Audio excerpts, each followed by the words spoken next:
Some of my earlier memories that probably propelled me to being involved in sports and trying to, in the end, be what they might call a trailblazer starts in my high school and my ability to go to a school, girls preparatory school in Chattanooga, Tennessee. I was the second Black young lady to go there, and I was not only Black, but I was poor. I was born to two great parents. I was the third child. I have two older brothers, a younger sister. Neither one of my parents had the opportunity to go to college.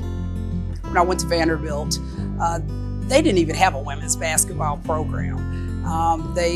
We played a club sport my first year, and it's hard probably for the present team to believe. We had to kind of go back and tell them the beginning. The beginning was no uniforms, one uniform, dressing in a boiler room.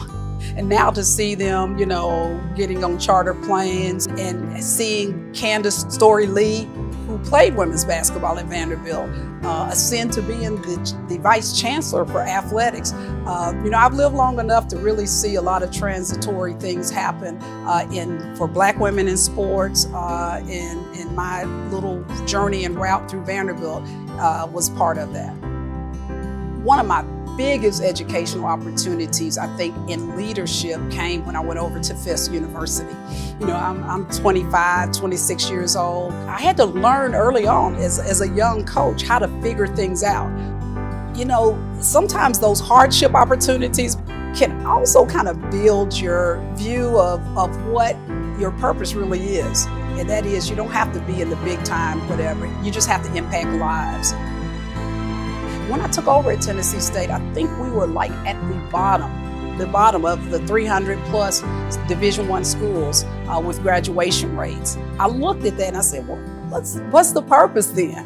You know, you want to win in sports, but the big win is you got to educate people. You got to give them opportunities to move to the next stage in their lives and to be equipped to do that.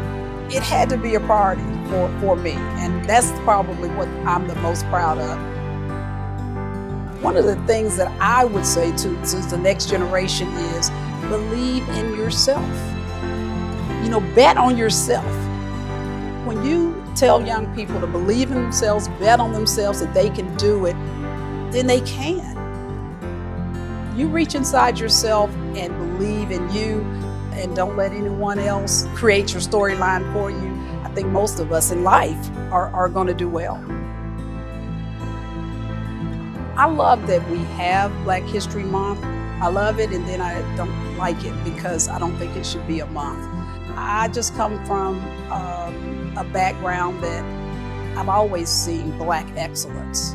I've seen it in my family, I've seen it with my parents, I've seen it with the different people in the communities where I was raised. I've seen it here at TSU.